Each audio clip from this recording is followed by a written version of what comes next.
Hello. ഇന്നത്തെ എൻ്റെ ഒരു ദിവസം സ്റ്റാർട്ട് ചെയ്യുന്നത് തന്നെ ഹോസ്പിറ്റലിൽ നിന്നാട്ടോ. അപ്പോൾ ദേ രാവിലെ എണീറ്റപ്പോൾ തൊട്ട് എനിക്കൊരു കൈ പൊക്കാനൊന്നും വയ്യ, നെഞ്ഞൊക്കെ ഭയങ്കര വേദന ഒക്കെ ആയിട്ട് രാവിലെ തന്നെ ഹോസ്പിറ്റലിൽ വന്നു കേട്ടോ. അപ്പോൾ അങ്ങനെ കുറച്ച് നേരമൊക്കെ ഇരുന്ന് ഡോക്ടറെ കാണിച്ചിട്ടോ. അപ്പോൾ ഡോക്ടർ ആദ്യം ECG എടുക്കാൻ പറഞ്ഞു. ECG ഒക്കെ എടുത്ത് റിസൾട്ട് വേണ്ടി വെയിറ്റ് ചെയ്ത് പിന്നെ ഡോക്ടറെ കാണിച്ചപ്പോൾ ഡോക്ടറിന് കുഴപ്പമൊന്നുമില്ല, ഗ്യാസിൻ്റെ ചെറിയ പ്രശ്നമാണെന്നൊക്കെ പറഞ്ഞിട്ടോ. അങ്ങനെ മരുന്നൊക്കെ വാങ്ങിച്ച് ഞങ്ങളിതാ വീട്ടിലേക്ക് തിരിച്ചു പോകാട്ടോ. അപ്പോൾ വീട്ടിൽ നമ്മൾ അമ്പാടിയും ലച്ചും നമ്മളെ വെയിറ്റ് ചെയ്തിരിക്കുന്നുണ്ട് കേട്ടോ. ഞാനും രാകേഷ് ചേട്ടനും കൂടിയാണ് ഡോക്ടറെ കാണിക്കാൻ വേണ്ടിയിട്ട് വന്നിട്ടുണ്ടായിരുന്നു കേട്ടോ. അപ്പോൾ അങ്ങനെ ഡോക്ടറെ കാണിച്ച് ഗുളിക കുടിച്ച് ഒന്ന് ഉറങ്ങി ഒക്കെ എണീറ്റ് നമ്മൾ ഉച്ചയ്ക്ക് ഭക്ഷണമൊക്കെ കഴിച്ച് ഉഷാറായിട്ടോ. അത് കഴിഞ്ഞ് ഒക്കെ റെഡി ആയപ്പോൾ നമ്മളിതാ ഒന്ന് ബീച്ച് വരെ പോകാമെന്ന് വിചാരിച്ചു. പക്ഷേ ബീച്ചിൽ പോയില്ല, പകരം നമ്മൾ ചായ കുടിക്കാൻ വേണ്ടിയിട്ട് തിരിച്ചിട്ടോ, റൂട്ടൊന്ന് മാറ്റി.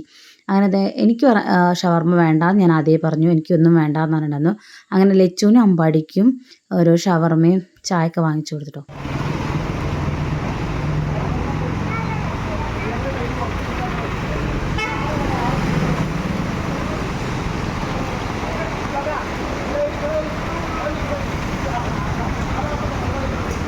ചായ കുടിച്ച് പുറത്തിറങ്ങിയപ്പോൾ നല്ല മഴ കേട്ടോ. അപ്പോൾ കുറച്ച് നേരം അവിടെ വെയിറ്റ് ചെയ്തു, എന്നിട്ട് വീട്ടിൽ പോയത് കേട്ടോ. അപ്പോൾ ഇന്നത്തെ വീഡിയോ ഇത്രയേ ഉള്ളൂ. Tata bye bye, see U.